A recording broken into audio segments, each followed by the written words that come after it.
Olá, sejam bem-vindos a mais um episódio aqui do Aliviando a Bagagem 2025, aqui no canal Teologia e Espiritualidade, mais um episódio. Hoje é o último episódio do Aliviando a Bagagem 2025.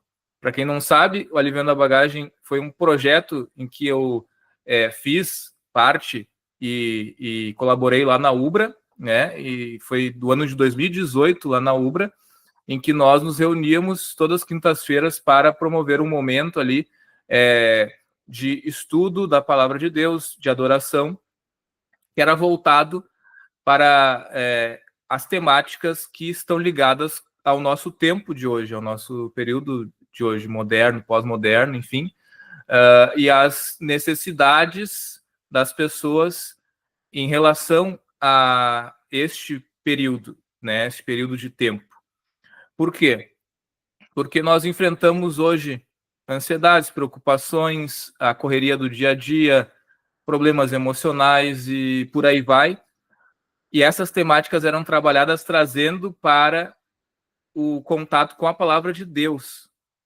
Como que o Salmo 23 nos ensina, nos fala sobre um Deus que alivia a nossa bagagem, né, em relação a esses problemas do nosso tempo.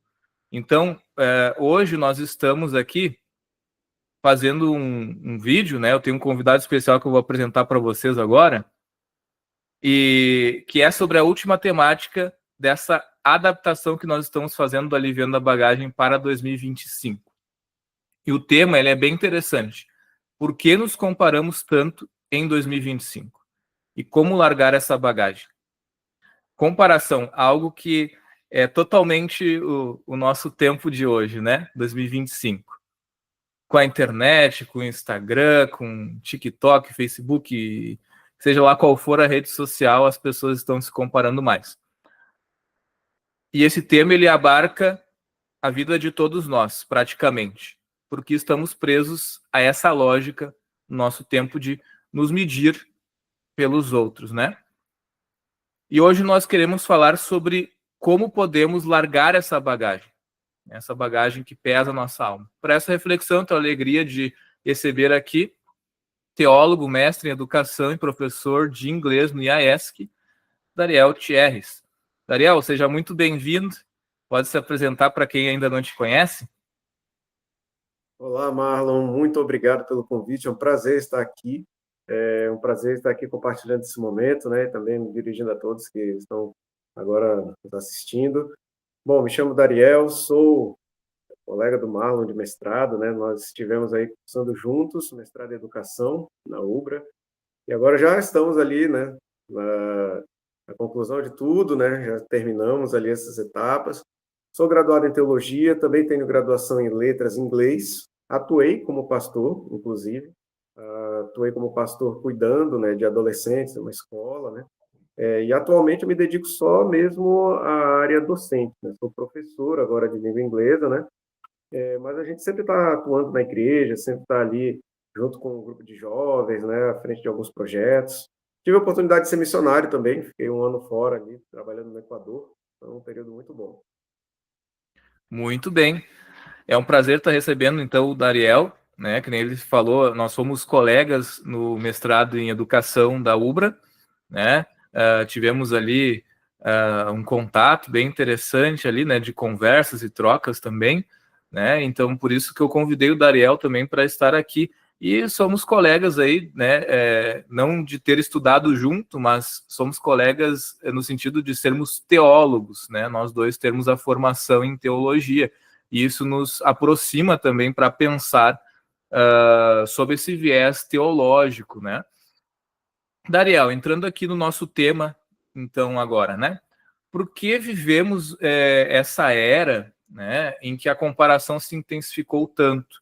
O que mudou em nossa cultura, sociedade, para que isso se tornasse um peso maior no nosso tempo agora em 2025? Como é que você enxerga essa questão? Nós passamos por muitas mudanças na cultura agora no início do século XXI, né? Do século XX para cá já vimos aqui aquele movimento da cultura de massa, né? Uma massificação, uma preocupação em tornar as pessoas cada vez mais parecidas, né? em direcionar os hábitos de consumo, os hábitos culturais, né, para que sejam mais similares, né, possíveis, né? E no século XXI, na minha leitura, né, compreendo que isso se intensificou, porém de uma maneira diferente, né? Se antes a gente tinha ali todos os esforços, né, para que televisão, rádio, jornais, né, pudessem mostrar aquilo que era importante para as pessoas consumirem, hoje a lógica da internet, das redes sociais, segmentou pessoas, né, em interesses similares, né? Só que esses interesses, eles também são modulados, eles também são impostos, né, por essa força, digamos assim, de consumo, fazendo com que as pessoas tenham ideias parecidas, vontade de consumir coisas parecidas, né? E assim elas vão se nivelando, digamos assim, né? Uhum. E, assim, na minha opinião, a coisa piorou porque hoje é muito estranho se você se torna muito original, né?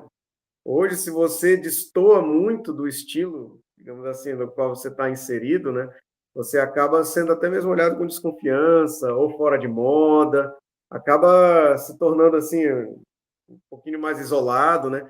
Então existe Uhum. uma questão muito forte hoje para que as pessoas elas se nivelem dentro de um estilo parecido e ao mesmo tempo esse nivelamento é performático, né?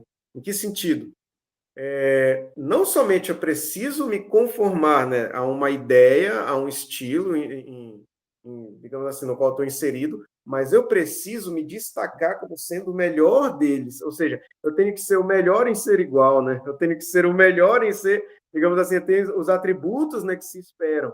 E aí a gente vê essa questão da ditadura da imagem, né? A gente encontra isso, por exemplo, muito forte nas redes sociais, né, como o Instagram, que o Marlon mesmo mencionou anteriormente, né?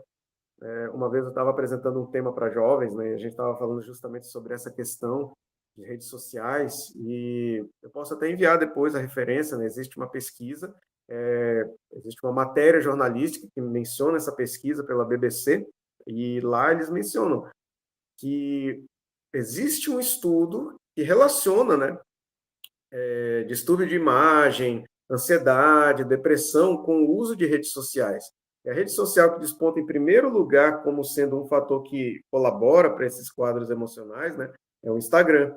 Justamente porque ali você tem uma imagem, digamos assim, ideal para ser alcançada dentro daquele nicho que seja, né, mas é um estilo, é uma imagem como um ideal. E se você destoa daquilo, se você não alcança aquilo, então você fracassou.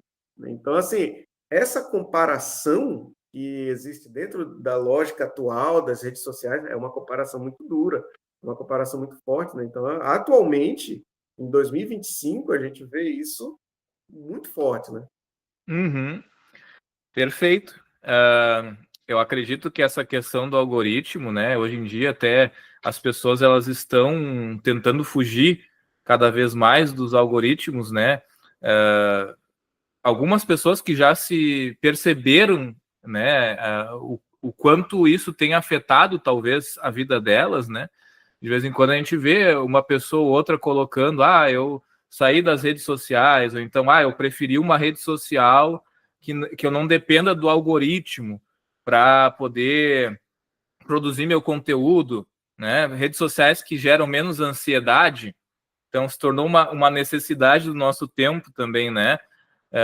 Tem a plataforma, uma que eu até aderi a ela também, a Substack, você já Ah, ouviu falar, sim, né? sim. Que é um formato de conteúdo de blog.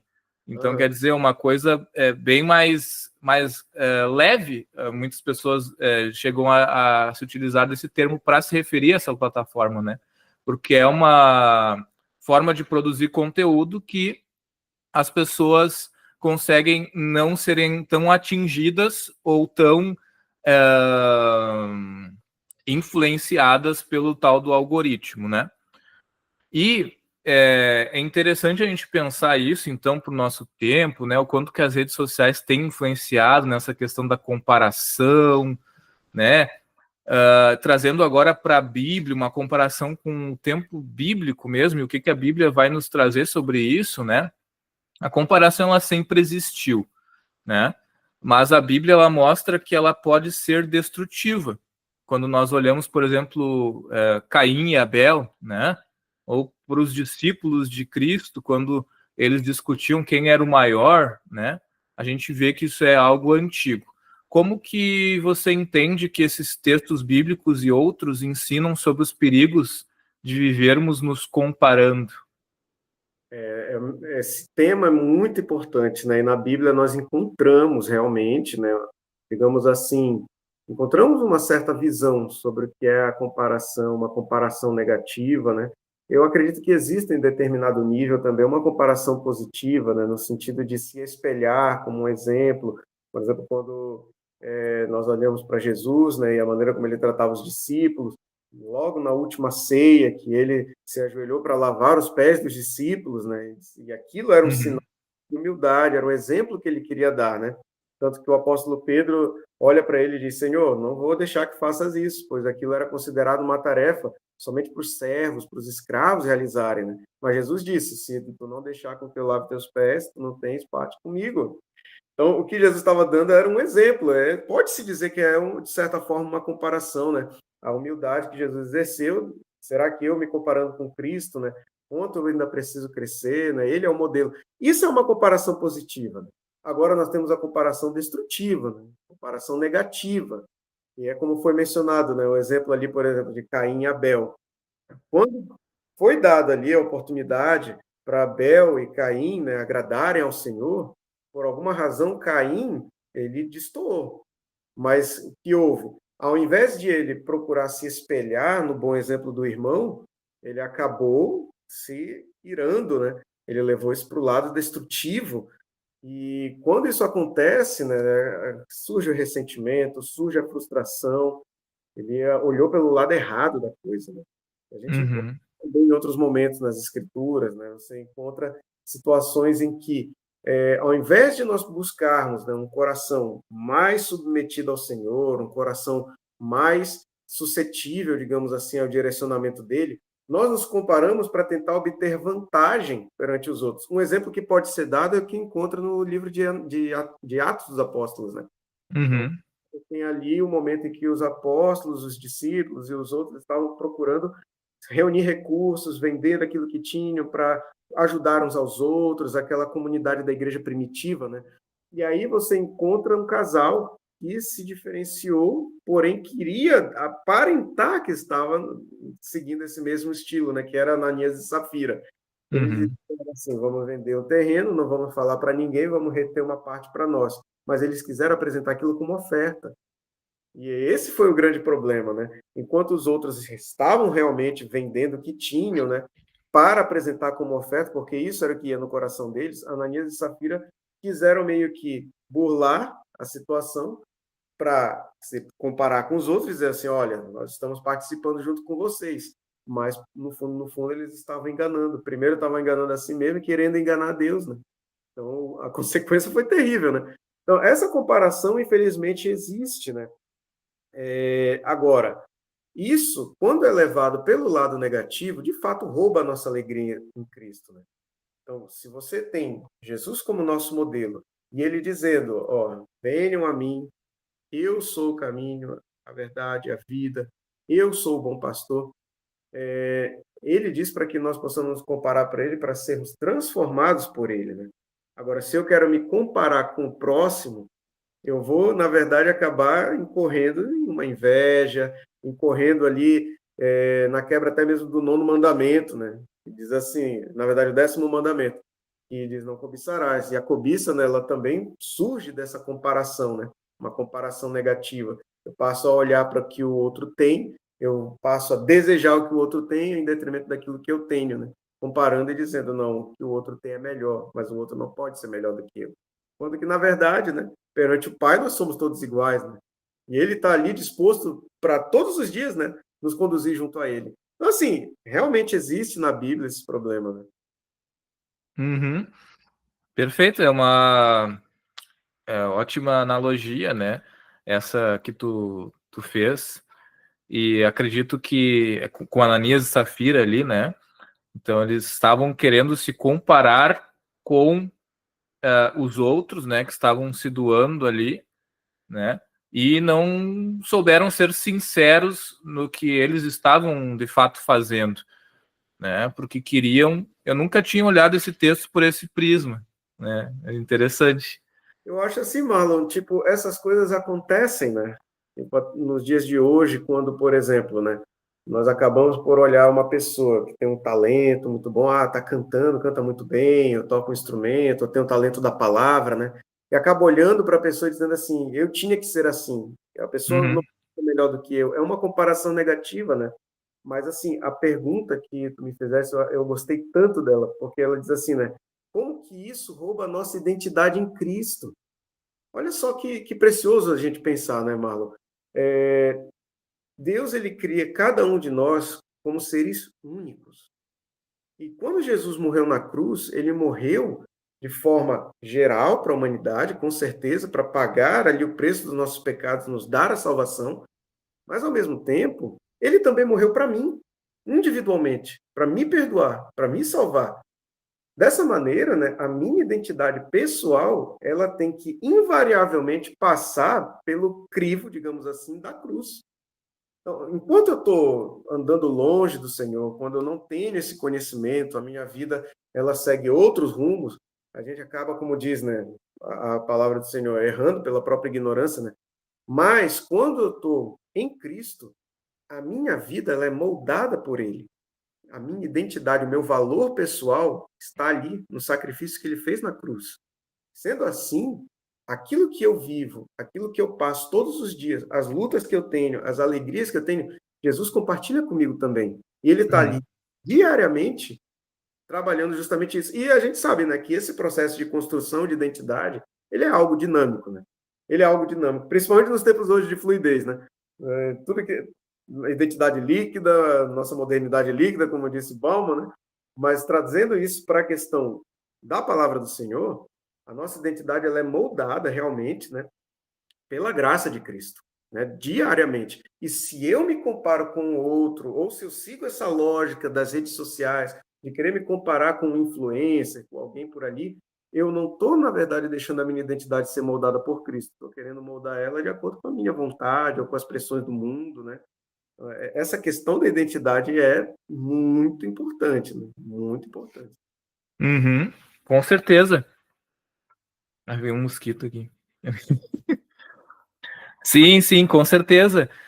E agora, pensando além, né, nisso que tu falaste, né, a comparação ela nos encarrega de não apenas sentirmos uma possível inveja, um possível ciúmes, né, mas como no caso de Ananias e Safira que tu coloca, né, levou eles a mentir. E aí a gente vê exemplos de pessoas que mentem realmente constrói uma outra identidade por conta da comparação, né? E aí, quando tu trazes esse contraponto da identidade em Cristo, né?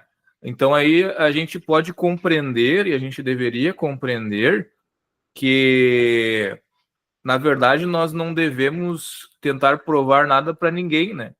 Nós não deveríamos estar preocupados com isso, né? Porque a identidade em Cristo é uma identidade que nós temos a partir do que ele conquistou por nós na cruz, né? Que nem tu trouxeste. Então, somos filhos, né? Então, quer dizer, precisamos mentir ou nos desfazer de quem somos para tentar parecer algo que nós não somos.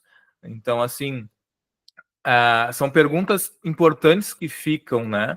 Eu acredito, assim, para a gente pensar essa temática. Uma pergunta que eu vou te fazer para a gente continuar conversando ainda, né? Se a comparação é uma prisão da alma, né? Eu coloco aqui.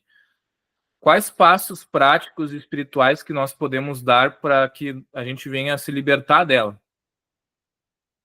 O que você sugere em relação a isso? Eu gosto, né? Eu gosto da maneira como tu coloca as perguntas, né? Assim, quando tu fala, isso meio que, para mim, soa de forma bem, como é que eu posso dizer, né? Bem gráfica, né? Uma prisão da alma. Imagino realmente uma prisão com a alma ali presa, angustiada, né? E realmente é um jugo, né? querendo ou não, é um jugo imposto pelo mundo, imposto pela cultura que nós vivemos, né? E esses passos práticos, eu acho que é o que a gente precisa bastante hoje também, né? Ó, em primeiro lugar, eu penso assim, ser cristão é furar a bolha, né? Enquanto nós não somos cristãos, andamos segundo a lógica desse mundo. Mas como está escrito em Efésios capítulo 2, né? Cristo nos resgatou justamente, né, das trevas desse mundo, das nossas práticas vãs, como o apóstolo Paulo diz, né? Então, se a gente mantém um compromisso com a pressão que esse mundo exerce, é impossível, né, a gente libertar a alma nesse sentido, ela continuará presa, né? Então, em primeiro lugar, né, em primeiro lugar, Cristo tem que ser o meu primeiro lugar, né? Em meu coração, Cristo tem que estar em primeiro lugar. Sendo assim, eu vou entender aquilo que Ele espera de mim, né? Se Ele é de fato meu Senhor, porque é muito fácil, às vezes, falar, né, de uma graça em que Cristo é somente Salvador, né? E tudo certo, né? Se não for por Ele, nenhuma alma será salva. Mas assim como Ele é meu Salvador, Ele também é meu Senhor. E isso não é ruim, muito pelo contrário, né? Imagina, se Jesus não é o Senhor da minha vida, né? Quem vai ser, né? Alguém pode dizer, mas eu vou utilizar toda a minha própria vontade, né? Minha vontade própria, meu livre-arbítrio, eu vou comandar a minha vida sozinho. E Deus permite isso. Deus é tão cavalheiro, Ele é tão gentil que permite com que a gente tome essa decisão. Mas Ele mesmo diz, olha, se tu me ama, me segue. Eu sou o teu Senhor, eu sou o teu Salvador. Então eu preciso entender o que Ele espera de mim. E isso é tão legal, Marlon, porque às vezes a gente tem assim uma concepção de que Deus olha para nós como se nós fôssemos insignificantes, como se nós fôssemos seres insolentes, que não merecem atenção, e na verdade não é assim, né? O preço da cruz demonstra isso, né? Se não houvesse um amor infinito, Jesus não teria feito esse sacrifício infinito. Então, por isso, eu, você, todos que estão aqui ouvindo, né, temos um valor infinito para Ele. E Ele tem um plano para nós, e é aí que está. Quais passos práticos, né, eu posso dar para me libertar dessa maneira? Primeiro, né, confiar que, independente do que o mundo diga, né, o meu valor para Cristo é infinito. Essa confiança é o primeiro passo prático. Segundo, entender que o plano que Deus tem para a minha vida não é o plano que Deus vai ter para o meu vizinho. Não é o plano que Deus vai ter para o meu amigo, não é o plano que Deus vai ter para o meu pai, para o meu irmão, para minha mãe, para mim, enfim. Deus tem um plano individual para a vida de cada um. Entender isso é o segundo passo prático. E o terceiro passo prático é buscar na palavra de Deus, em oração, o direcionamento para as minhas decisões, para aquilo que eu vou querer fazer da minha própria vida. Então, se eu creio que Jesus é meu Salvador, eu também creio que Ele é meu Senhor. Então, eu creio que Ele vai dizer para mim, olha, meu filho, esse caminho é o melhor para você seguir. Olha, isso aqui é o melhor para você decidir. Essas decisões, essas ações, essas mudanças, pouco a pouco, elas vão moldando mesmo, né? A nossa identidade, a nossa concepção e às vezes até mesmo o nosso senso, né, de autoestima. Então, eu diria que seriam esses três passos, né? Confiar, ou melhor, né, voltando, né, aceitar de fato, né, Jesus como teu Senhor e Salvador. Segundo, entender que Ele tem um plano bem específico, individual para a minha vida, né? E o terceiro, né, confiar, né, buscar esse direcionamento na palavra, na oração, sobre o que Ele espera de mim, sobre o que eu devo fazer, né? Senhor, é assim que tu desejas que eu prossiga, é isso que tu queres de mim. Pouco a pouco isso vai nos moldando, isso vai mostrando, né, aquilo que Deus deseja para nós, e a nossa identidade também vai sendo moldada por Ele, né? Uhum. Muito bem. É interessante tu citar essas dicas, né, práticas, porque tem muita gente que talvez esteja, né, enfim, se sentindo mal por estar se comparando demais e queira, né, entender como pode fazer isso, né? E o caminho que o Dariel ele traz aqui, ele é um caminho extremamente simples, né?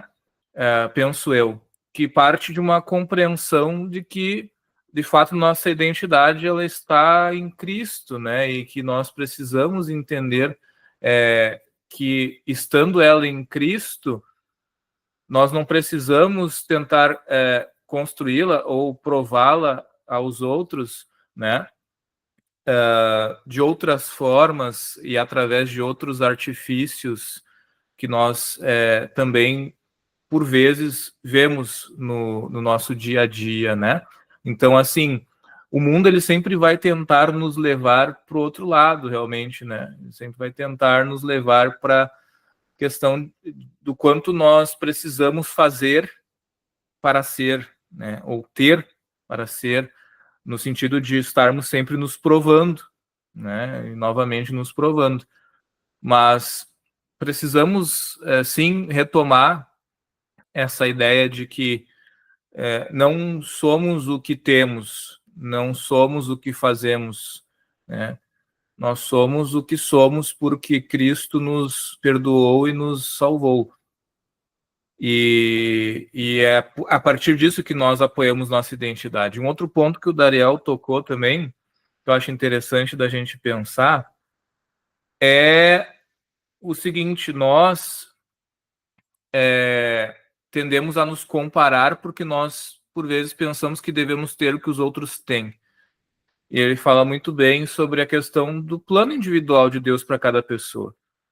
Hoje em dia, eu tenho visto alguns teólogos até trazendo de uma forma que eu não acho legal, assim, a questão de que Deus ele não teria planos individuais para as pessoas, mas que ele teria um plano para o povo dele, né?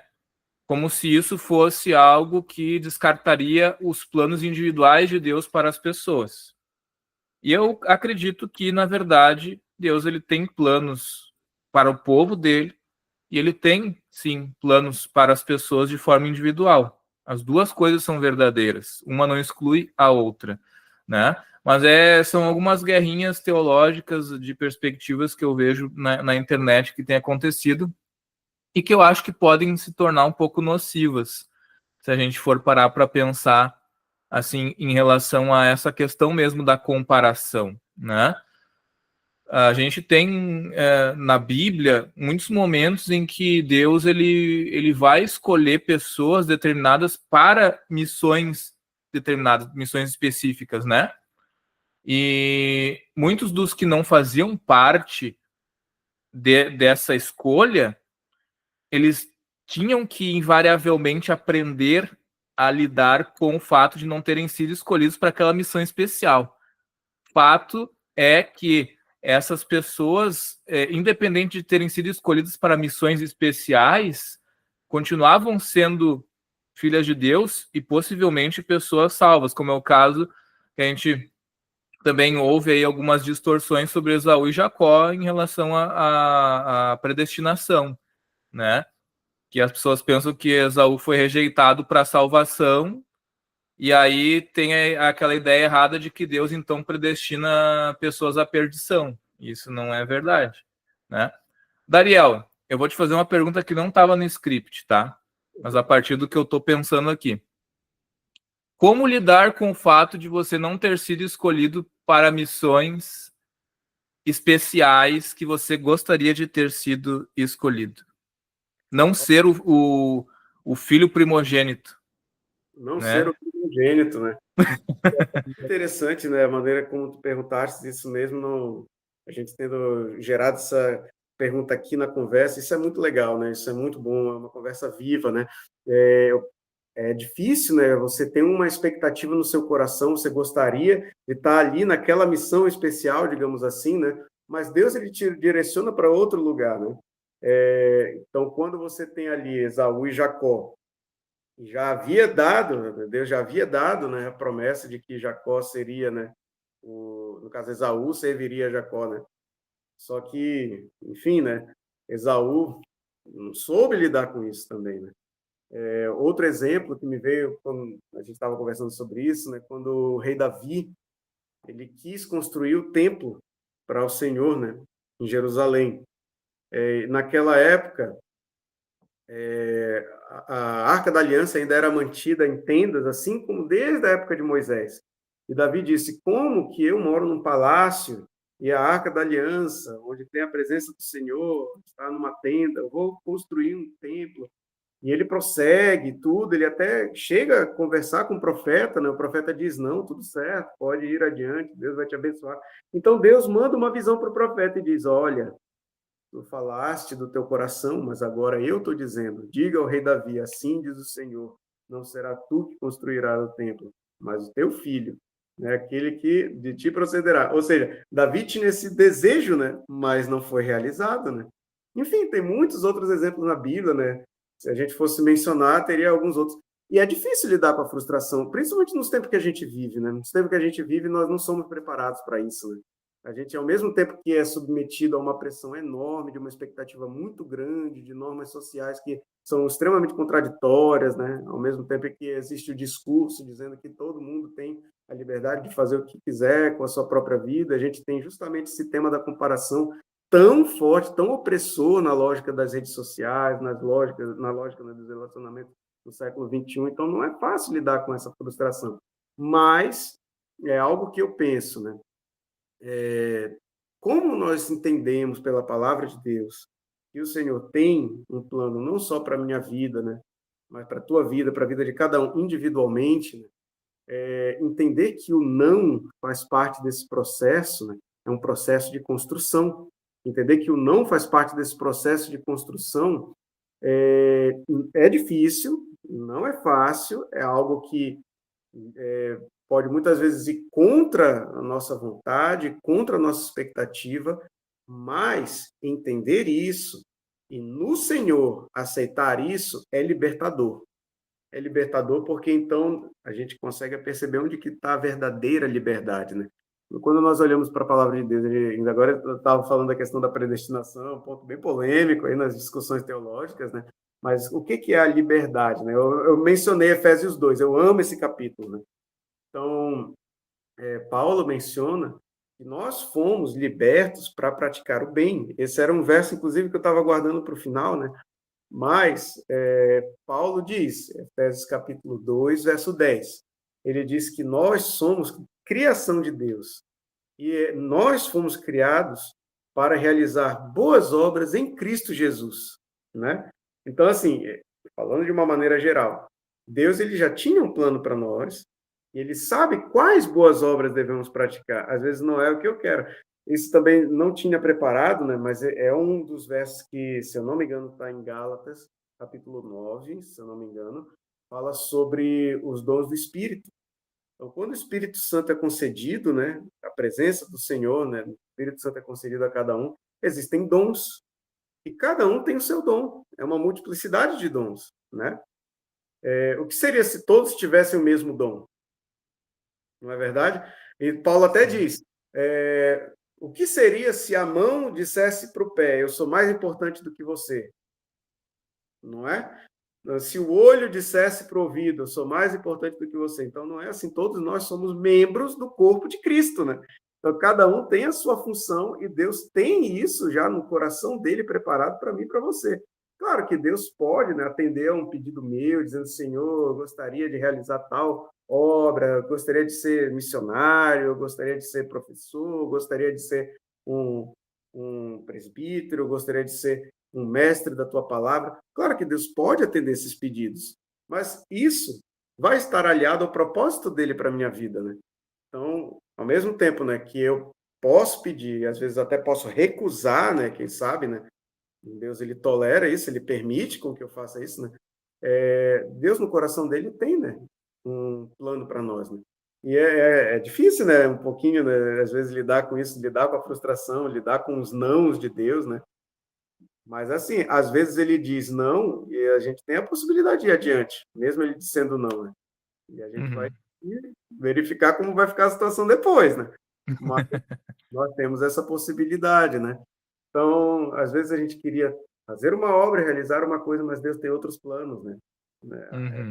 Ia depender dele, é algo que eu acho que é algo que a gente vai aprender pro resto da vida, né? É uma caminhada, né? Mas enfim, né? Eu pensei sobre essas coisas quando você me fez a pergunta.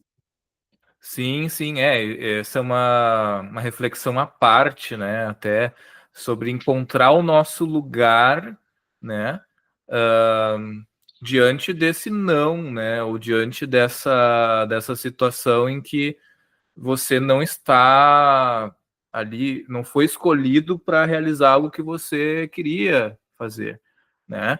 E aí a gente trazendo para essa questão da bênção da primogenitura lá no Gênesis, que eu cheguei a citar, você vê o primeiro filho, ele praticamente nunca era o primogênito, porque sempre tinha o outro que acabava sobrepujando, né, esse primeiro. Né? A gente vê isso em Ismael e Isaac. Ismael era o mais velho, né, mas ele era filho da escrava. A gente vê isso em relação a Esaú e Jacó. A gente vê isso depois com os filhos de Jacó. José, né? O próprio filho de José, Manassés e Efraim, né? E ele ia para dar, Jacó foi dar a bênção, e José disse: Não, meu pai, você está dando a bênção invertida. Jacó disse: Não, é assim mesmo. E realmente, né? O mais novo recebeu a bênção, né? Sim. Então, quer dizer, muitas vezes isso no Gênesis a gente vê a guerra que era esse negócio, né, dos irmãos, né, a comparação por causa de uma bênção que eles talvez queriam receber e não receberam porque era para outro. E aí é que entra essa questão de saber o seu lugar, né? Por quê? Porque, enfim, a natureza humana é pecadora, depravada, né? Que nem a gente diz. Então essas coisas elas acontecem até hoje, né? As desavenças, as comparações entre irmãos e tudo mais. Mas o que talvez eu imagino que Deus esperaria, né? Nessa situação, que esses outros irmãos encontrassem o seu lugar, enquanto ainda que talvez auxiliadores dos irmãos que receberam a missão maior, né? E que encontrassem também felicidade nesse lugar, né? E que encontrassem também o seu propósito, a sua missão, mesmo não sendo eles ali os primogênitos, né? E que encontrassem Deus também, mesmo não tendo eles recebido aquela bênção, né? E aí é o pensamento de povo mesmo, né? Da importância de ser o povo e não apenas de ser o lugar, né? De ter aquela determinada função, né? Dentro daquele povo. Não, enquanto eu estava falando, eu me lembrei de uma coisa, né? A gente falou dos filhos de Jacó, a gente falou do exemplo de José, e como encontrar o seu lugar em meio a essa situação de comparação, entender, não, eu tenho o meu papel, né? Eu estava lendo, né? Hoje, inclusive, eu li também, né, uma nova parte, estou fazendo ali uma leitura dos capítulos da Bíblia em sequência, né? Então você vê, por exemplo, como era Judá. Judá, em Gênesis 37, foi ele que aconselhou os irmãos para venderem José como escravo. Em 38, Judá ele ficou ali enredado numa trama que ele mesmo causou, bem feia, assim, né? A ponto de ele querer matar a própria nora, né? Ele não queria cumprir com a lei do levirato, enfim, uma série de coisas ali. Para você ver o caráter que Judá tinha, né?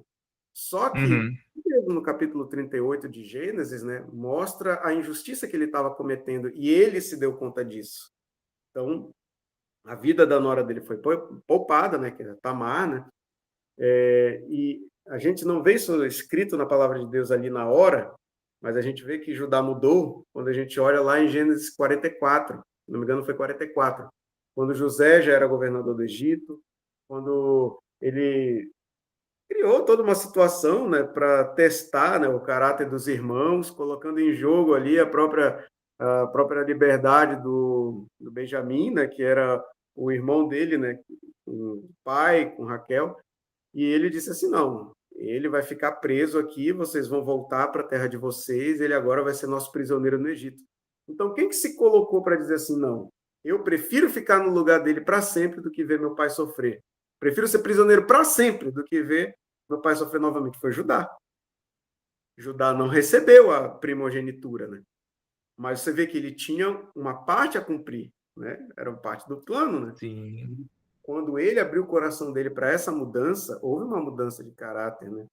E por causa disso, né, Deus trouxe ali a prosperidade para toda a descendência, né, dos filhos, né, de Jacó. Então, assim, não era ele para ser o primogênito, mas ele tinha um papel. Né, um papel. Uhum. Né? Isso me veio, né, na cabeça quando você estava...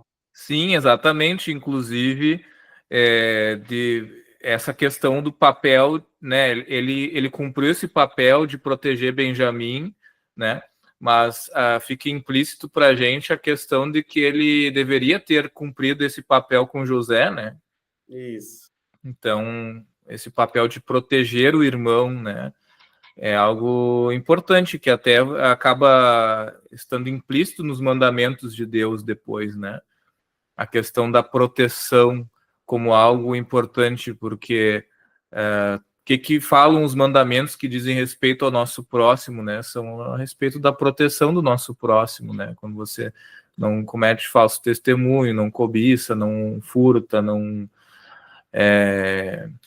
adultera, enfim, né? Todos os mandamentos em relação ao próximo é para protegê-lo, né? Então, essa é uma missão universal que nós temos, né? Vamos dizer assim, uma missão para todos. Todos somos escolhidos para isso, para viver essa realidade. Muito bom, muito interessante. Eu vou voltar para as nossas perguntas aqui, já fechando o assunto aqui, né? Muitos que nos assistem, então, que nem eu falei antes, podem estar vivendo uma vida complicada por causa da comparação, né? A pessoa às vezes se sente insuficiente, né? Rola uma baixa autoestima, possivelmente.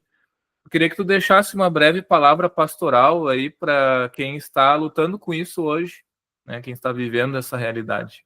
Claro. Na verdade, assim, eu acredito que ao compartilhar uma palavra sobre isso, eu falo também comigo mesmo, né? Porque em um determinado momento da vida eu também me vi assim muito subjugado mesmo, né, por essa questão de comparação, né? Por às vezes eu não ter assim tudo que eu gostaria de ter, de não ser como eu gostaria de ser, né? Porque eu olho para o colega e eu vejo que às vezes tem mais talento, às vezes tem mais dinheiro e assim por diante, né? E isso parte do nosso coração, né? Isso realmente oprime, né? Mas a missão de Cristo é justamente essa, né? Libertar os oprimidos, né? E é nele que nós encontramos a nossa verdadeira identidade. É nele que nós encontramos o nosso verdadeiro valor. E nele nós encontramos o nosso propósito, né? Então, alguns versos que eu gostaria de compartilhar, em primeiro lugar, justamente relembrar, né? Jesus nos amou com um amor infinito. E por causa desse amor, ele se sacrificou em nosso lugar, não somente se sacrificou, como também ressuscitou, e nós hoje podemos confiar nele como nosso Senhor e Salvador.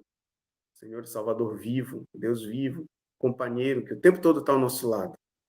Em segundo lugar, queria compartilhar um verso que está em 1 Samuel 16, verso 7. Eu gosto muito desse verso porque fala sobre o momento que Samuel foi ter com Davi. Né? Saul ainda era o rei de Israel, mas Saul já havia rejeitado a Deus no seu coração. Né? Então o profeta Samuel foi ali para ungir Davi, e Davi dizendo, mas Senhor, eu sou o menor da minha casa. Então Samuel disse, não considere a sua... Aliás, o Senhor falou para Samuel, né? Quando Samuel foi procurar a quem ungir. E ele viu os irmãos de Davi, todos soldados, né? Soldados ali do rei. E Davi, um pastor de ovelhas, um menino, né? Não parecia ter grandes atributos, mas o Senhor disse a Samuel, não considere a sua aparência nem sua altura. O Senhor não vê como vê o homem. O Senhor vê o coração. O ser humano vê a aparência, mas o Senhor vê o coração. Então, Deus conhece o teu coração. Ele sabe que ali é onde ele pode atuar. E daqui para fora é que vai acontecer a grande diferença, a grande transformação. Lembra que Deus te criou de uma maneira única. Salmo 139 diz que quando nós ainda éramos matéria informe, ainda no ventre de nossas mães, Deus já nos conhecia, Deus já nos amava, Deus sabia qual era o melhor plano para a nossa vida, né? Então, 139, verso 14 diz, eu te louvo porque me fizeste de modo especial e admirável. Todas as tuas obras são maravilhosas. E ali, antes de encaminhar, né, para o final, um verso que eu acho formidável, né, quando a gente estava falando no início sobre passos práticos, Miqueias, capítulo 6, verso 8, que diz: Ele já mostrou a você o que é bom. E o que o Senhor pede de você? Que pratique a justiça, ame a misericórdia e ande humildemente com teu Deus. Então, dentro da lógica semítica, né, dentro da mente oriental, né, do escritor que escreveu isso ali, há séculos antes de Cristo, né, ele coloca o resultado antes da causa, né? Então, se a gente fosse colocar na nossa estrutura de pensamento ocidental atual, seria: o que Deus espera de mim? Que eu ande humildemente com o Senhor, que eu ame a misericórdia que vem dele, que eu possa aprender dele, e assim eu pratique a justiça, né? Pela graça que vem da mão dele, né? E por fim, para finalizar, eu queria deixar o verso que está em Gálatas 2, verso 20, que diz, Paulo diz, né? Já não sou eu quem vive, mas Cristo vive em mim. Então, a minha maior aspiração é essa, que Jesus possa estar no meu coração a ponto de eu dizer assim: a vida que eu vivo ela em função do Senhor, eu vivo ela em função de Cristo. E não sou eu mais quem vivo, mas Ele me direciona, Cristo vive em mim, né? Então, isso é completamente libertador para todo tipo de comparação. Afinal de contas, a minha caminhada não é a mesma caminhada que foi do rei Davi, não é a mesma caminhada que foi de Moisés, não é a mesma caminhada do profeta João. A minha caminhada é a caminhada do Dariel. E se Jesus vive em mim, eu vou traçar, né? Eu vou caminhar o caminho que Jesus traçou para mim, né? Então, não deixe com que o teu ânimo se desfaça. Lembra que o teu valor é infinito e aquele que considera você de valor infinito está ao teu lado todos os dias para te buscar pela mão e dizer: eu vou caminhar junto contigo, eu vou te ajudar no meio de todas as tuas tribulações. Pode ser que exista dificuldades, mas não tema, porque eu estou do teu lado e eu já venci essas dificuldades. Você pode confiar em mim e tudo que vier vai ser para o teu fortalecimento, pois eu te dou valor. Eu amo você e eu quero ficar contigo por toda a eternidade. É isso que Jesus diz para nós todos os dias, né? A gente precisa abrir o nosso coração para isso, né? Confiar verdadeiramente, né? E amar o Senhor acima de todas as coisas para poder amar o próximo, né? E também amar a nós mesmos. É isso. Muito bem, muito bem. Obrigado, Dariel. Obrigado por despender do teu tempo para estar conosco aqui hoje, para compartilhar um pouco do teu conhecimento conosco, da tua experiência também, né? Te agradeço de coração aí por despender desse tempo aí, da tua energia, para estudar esse tema e compartilhar conosco.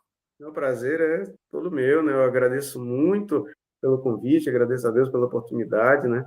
E, bom, só tenho a agradecer. Perfeito. Eu convido você também que está nos assistindo hoje a compartilhar esse vídeo com alguém, se você percebe que alguém está preso nessa armadilha da comparação, né? Compartilhe esse vídeo para que a pessoa também ela possa assistir e pensar sobre este assunto.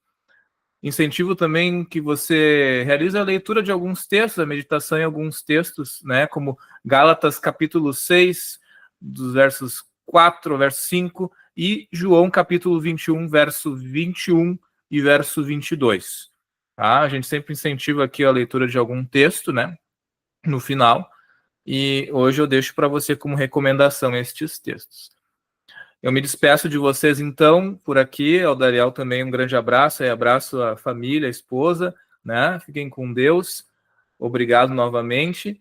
E a você que nos acompanha aqui no canal Teologia e Espiritualidade, também fique com Deus, que Deus te abençoe e te guarde, né? E que você possa aí também conseguir pôr em prática aquilo que nós falamos hoje aqui, né? Que esperamos que tenha ajudado você aí na sua trajetória, na sua vida cristã, certo?